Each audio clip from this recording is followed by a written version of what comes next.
ইনশাআল্লাহ তাআলা আজ আমরা সূরা নাজিয়াত সম্পর্কে আলোচনা শুরু করছি। সূরাটি সম্পর্কে প্রথমেই বলতে চাই, এর আগের সূরা নাবার মতো এটিও একটি মাক্কি সূরা। এখানে আমরা সূরা নাবার শিক্ষাগুলোকে সূরা নাজিয়াতের সূচনা অংশের সাথে মিলিয়ে বোঝার চেষ্টা করব। সূরা নাবার শেষে অর্থাৎ এই সূরার ঠিক আগের অংশে আল্লাহ আযজা ওয়া জাল্লা বলেন, ইয়াউমা ইয়াকুমুর রূহু ওয়াল মালাইকা সাফফান লা ইয়াতাকাল্লামুন ইল্লা মান আযিনা লাহুর রহমান ওয়া ক্বালা সাওয়াবা যালিকা ইয়াউমুল হক ওয়াকালা সওয়াবা যালিকা লিয়াউমুল হক। পুরো সূরা জুড়েই কিয়ামতের দিনের বর্ণনা বারবার দেয়া হয়েছে। এভাবে সূরা নাবা শেষ হয়েছে।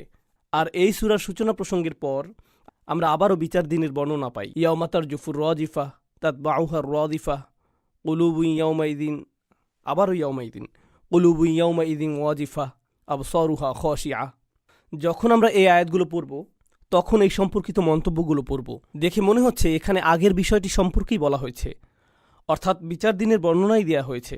গত সূরাটি যেখান থেকে শেষ হয়েছে এই সূরাটি সেখান থেকেই শুরু হয়েছে। এখন এই সূরার শুরুতেই কিছু শপথের কথা বলা হয়েছে, আকসাম। আর এটা কোরআনের বিশেষ একটা টপিক, আল আকসাম ফিল কুরআনিল হাকিম।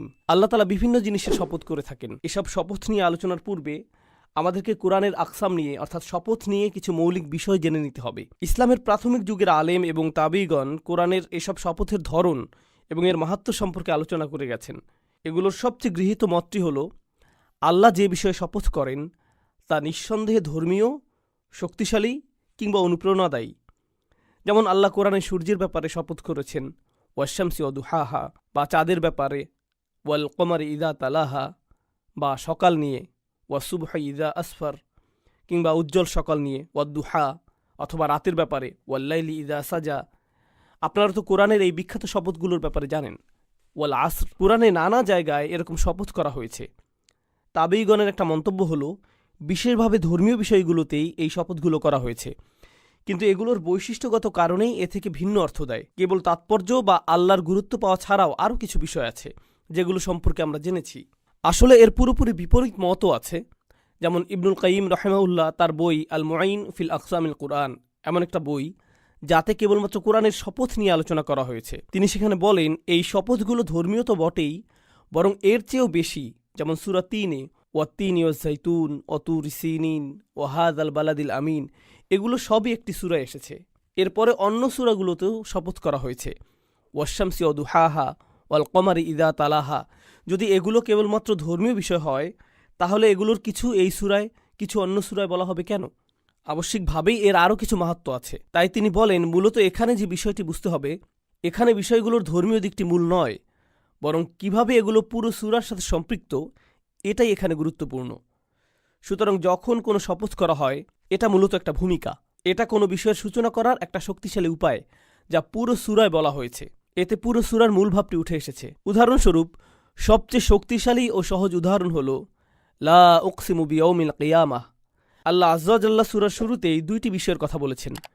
তিনি বিচার দিনের শপথ করেছেন ইয়াউমিল কিয়ামাহ, ওয়ালা উকসিমু বিন-নাফসিল লাওয়ামাহ, তিরস্কারযোগ্য মানুষদের শপথ। তাহলে তিনি এই দুইটি বিষয়ের শপথ করেছেন। সূরা কিয়ামাতে আমরা দুইটি বিষয় দেখতে পাই। আমরা আল কিয়ামা এর বর্ণনা পাই আর তিরস্কারযোগ্য মানুষদের শপথ পাই। কাল্লা বাল তুহিব্বুনাল আজিলা ওয়া তাযারুনাল আখিরাহ ইত্যাদি ইত্যাদি। তাহলে পুরো সূরায় আপনি এই দুইটি বিষয়ের বর্ণনাই পাবেন যা সূরাটির শুরুর সাথে পুরোপুরি সম্পর্কযুক্ত। যাই হোক, শপথের ব্যাপারে আরও কিছু বিষয় সংক্ষেপে বলছি। সাধারণ কথাবার্তায়, মানুষের নিত্যদিনের কথাবার্তায় শপথ কিভাবে ব্যবহৃত হয়, প্রাচীন যুগে কিভাবে এটা ব্যবহৃত হতো। এটা ব্যবহৃত হয় যখন আপনি কিছু বলছেন কাউকে আর আপনার শ্রোতা আপনার কথা বিশ্বাস করছে না। ধরুন আপনি কাউকে বললেন, আমি গতকাল অমুক জায়গায় ছিলাম, সে বিশ্বাস করল না। আপনি বললেন, আমি শপথ করে বলছি আমি গতকাল ওখানে ছিলাম। আমরা তো এখনও এভাবে বলি, তাই না? প্রাচীন যুগে কোনো কিছু নিয়ে শপথ করা হতো, যেমন আমি আল্লাহর নামে শপথ করছি বা এরকম কিছু। মুশরিকরাও অন্য কিছুর উপর শপথ করত।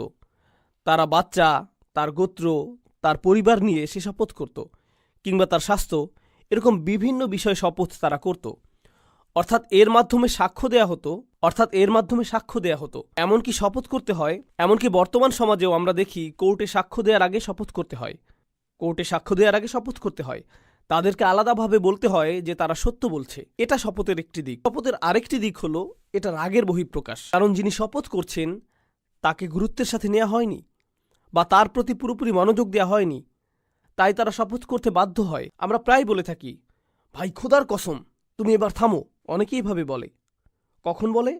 যখন অপর ব্যক্তিটি তাকে রাগিয়ে দেয়, অথবা দুই বন্ধুর মধ্যে ঝগড়া হলে একজন বলে যে খোদার কসম, তুই যদি এটা না করিস আমি তোকে মেরে ফেলবো, বা যদি করিস। এটা সত্যি সত্যি হয় না, বরং এটা তার রাগের বহিঃপ্রকাশ। কুরআনেও মাঝে মাঝে রাগ বোঝাতে শপথ করা হয়েছে। অন্য জায়গাগুলোতে এর অর্থ হচ্ছে যে বর্ণনা দেয়া হয়েছে তার ব্যাপারে বেশিরভাগ মানুষ গুরুত্ব দিচ্ছে না। আল্লাহ কোরআনে যা বলছেন মানুষ তা হালকাভাবে নিচ্ছে, তাই এর প্রতি গুরুত্ব দেওয়ার জন্য, যাতে তারা বোঝে যে এটা খুবই বড় বিষয়, এজন্য আল্লাহ তাআলা শপথ করেছেন। তাহলে এটা গেল শপথের দ্বিতীয় কথা। বলে রাখি যে আমি যখন শপথ শব্দটি ব্যবহার করছি, আমি এখানে আধুনিক সময়ের শপথ বোঝাচ্ছি না। আধুনিক সময়ের শপথ দিয়ে অভদ্রতা বোঝায়, বাজে কথা বোঝায়। বরং আমি এখানে প্রাচীন ইংলিশের কথা বলছি। কোনো কিছুর ব্যাপারে প্রতিজ্ঞা করা। এরপরে কোরআনে ধারাবাহিকভাবে শপথের ব্যবহার সম্পর্কে আমরা জানব, যা আবশ্যিকভাবেই সূরার ভূমিকায় বা সূরাটিতে যে বিষয়ের আলোচনা করা হয়েছে তার সাথে সামঞ্জস্যপূর্ণ। এ সম্পর্কে আমরা জানব ইনশাআল্লাহ তাআলা।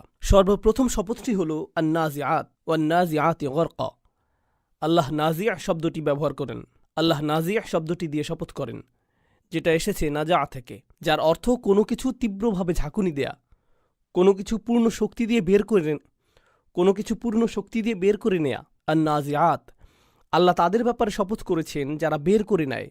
গরকা, যারা ডুব দেয়। গরকা হচ্ছে মাফউল মুতলাক। ব্যাকরণগত ভাষায় একে বলা হয় মাফউল মুতলাক মিন গায়রি লাফজিহি, অর্থাৎ গরকা শব্দটি দিয়ে বের করে নিয়ে আসাকে জোর দেয়া হয়েছে, তবে ভিন্ন শব্দ ব্যবহার করে। অন্নাজিআতি নাজআ না বলে বলা হয়েছে অন্নাজিআতি গরকা। এখানে বুঝতে হবে আল্লাহ তাআলা কোনো কিছু নিয়ে শপথ করেন যা ভেতরে ঢুকে যায় এবং কিছু বের করে নিয়ে আসে যা ভিতরে ছিল। বেশিরভাগ মুফাসসিরগণ এগুলোর ব্যাপারে বলেছেন যে এগুলো হচ্ছে ফেরেশতা। বেশিরভাগের মত এটা। তারা এই একটি মন্তব্যই করেছেন। ইবনু আব্বাস রাদিয়াল্লাহু তাআলা আনহু এর ব্যাপারে বাগভী বলেন যে ইবনুল আব্বাস রাদিয়াল্লাহু তাআলা আনহু মন্তব্য করেছেন, অন্নাজিআত বা নাশিতাত ইত্যাদি এরকম যে সকল শপথের পরে আত রয়েছে এগুলোর সবই ফেরেশতা বুঝিয়েছে। এই মতটি মুফাসসিরগণের মধ্যে জনপ্রিয়। এর দ্বিতীয় মতটি হলো এগুলো হলো আন-নুজুম, এগুলো হলো তারকারাজি। এই মতটি উল্লেখযোগ্য। যেমন হাসান আল বসরি রাহিমাহুল্লাহ বলেন, আল্লাহ এখানে তারাদের ব্যাপারে বলেছেন। তারাগুলো আকাশে ডুব দেয় বা খসে পড়ে। আরবের মানুষেরা এমন কিছু দেখলে তারা এভাবেই বলতো, এটা আকাশ থেকে খসে পড়েছে, এটা আকাশ থেকে খসে পড়েছে। যাই হোক, এর তৃতীয় মতটি আমি বলছি। প্রথম দুইটির মধ্যে সবচেয়ে জনপ্রিয় মতটি হল ফেরেশতা সম্পর্কে। সম্ভবত আপনারা ইতিমধ্যে এটা শুনেছেন। তবে এর তৃতীয় মতটি বলে আমি এই তিনটির মধ্যকার সম্পর্ক তুলে ধরব ইনশাআল্লাহ তাআলা। কোরআনের ব্যাপারে যে বিষয়টি আমাদের বুঝতে হবে তা হলো, কখনো কখনো কোরআনের ভাষা অনির্দিষ্ট কিছু বোঝায়। আল্লাহ তাআলা সুনির্দিষ্টভাবে বলেননি যে এগুলো নিশ্চিতভাবে ফেরেশতা। প্রথমে আমাদেরকে এই বিষয়টা উপলব্ধি করতে হবে।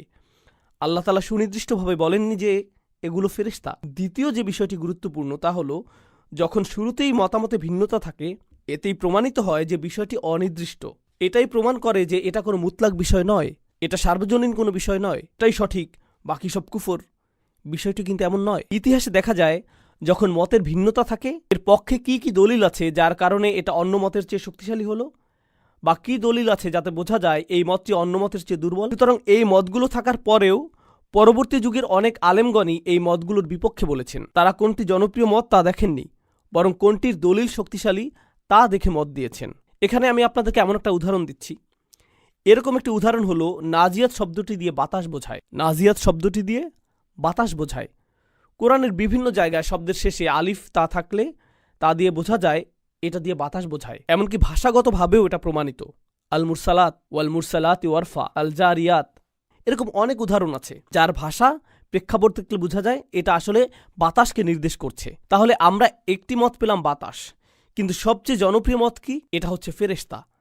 এখন আমাদের বের করতে হবে এই সব আলেমগণের মধ্যে কোন কোন বিষয়ের মতবিরোধ হয়েছে। ইসলাহি রাহমাহুল্লাহর মত হচ্ছে এটা বাতাস।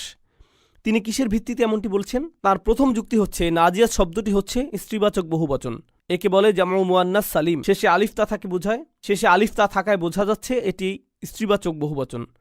আর আল্লাহ তাআলা কোরআনে ফেরেশতাদেরকে স্ত্রীবাচক হওয়ার বিপরীত কথা বলেছেন। স্বয়ং কোরআনে আল্লাহ ফেরেশতাদের স্ত্রী হওয়ার বিপরীত কথা বলেছেন। যারা ফেরেশতাদের স্ত্রীবাচক হওয়ার কথা বলে তাদের ব্যাপারে এক জায়গায় বলেছেন, আরেকটি জায়গায় তিনি বলেন ওয়াত্তাখাযা মিন মালাইকাতি ইনাসা, তোমাদের প্রভু কি ফেরেশতাদেরকে কন্যা সন্তান হিসেবে গ্রহণ করেছেন? তাহলে এই ব্যাপারে কোরআনে সমালোচনা করা হয়েছে।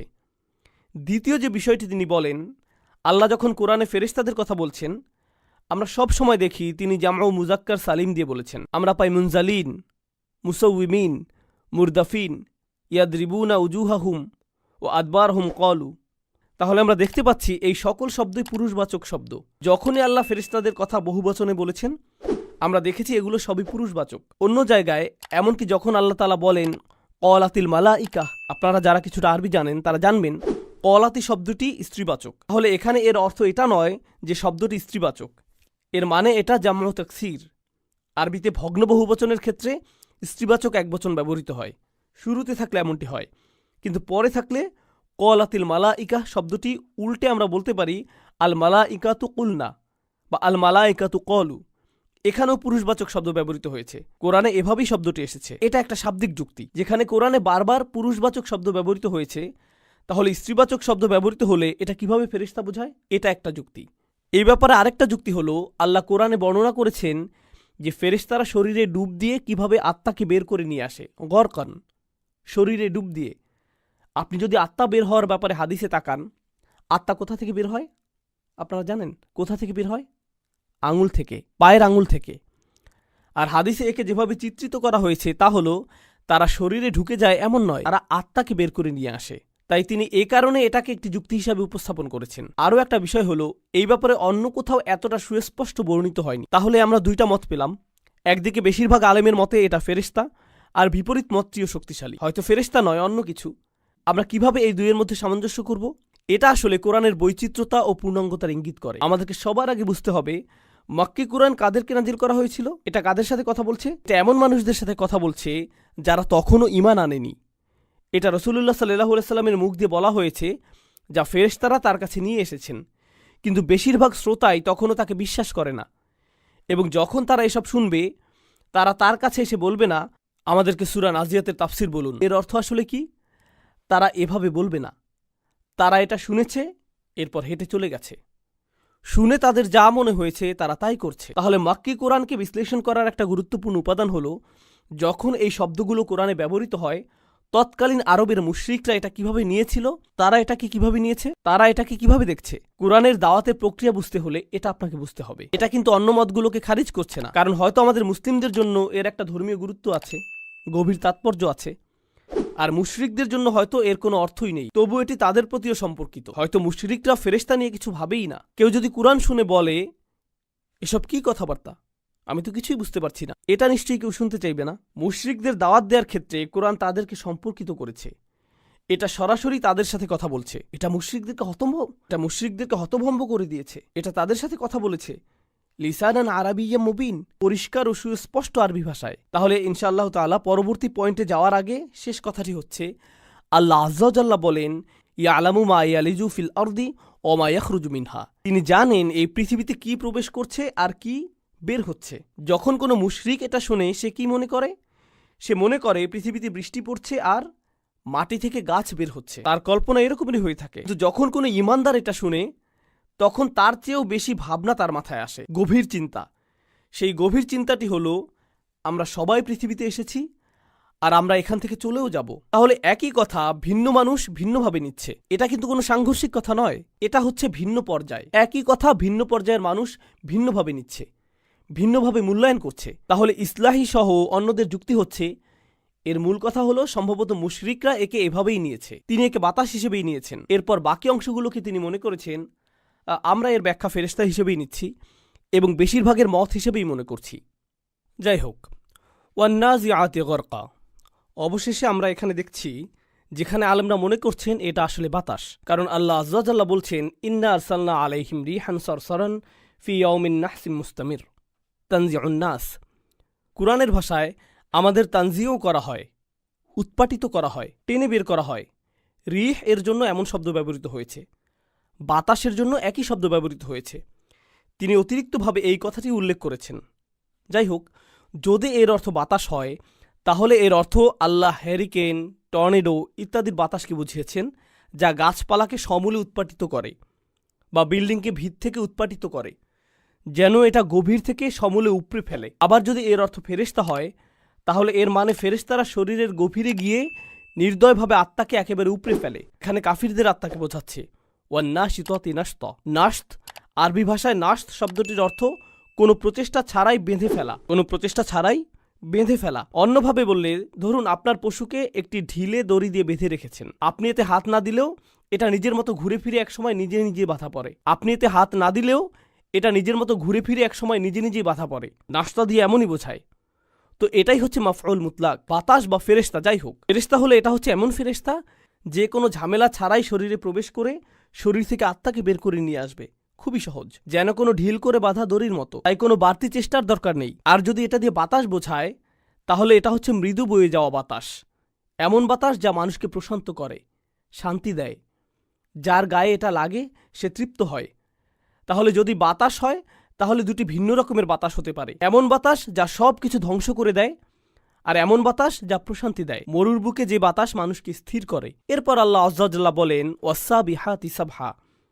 এর অর্থ যদি ফেরেশতা হয়, তাহলে এর অর্থ হবে, সাবহ শব্দের অর্থ হচ্ছে দ্রুত সাঁতার কাটা বা নির্বিঘ্নে সহজে সাঁতার কাটা। সাঁতার কাটতে গিয়ে অনেক সময় পানি ছিটে, সেটা খুব বেশি সহজ হয় না। সহজে সাঁতার কাটাই হলো সাবহ। তো সম্ভবত এখানে ফেরেশতাদের বোঝানো হয়েছে, যেভাবে তারা ভিতরে ঢুকে যায়, যেভাবে তারা শরীরের ভেতর ঢুকে যায়।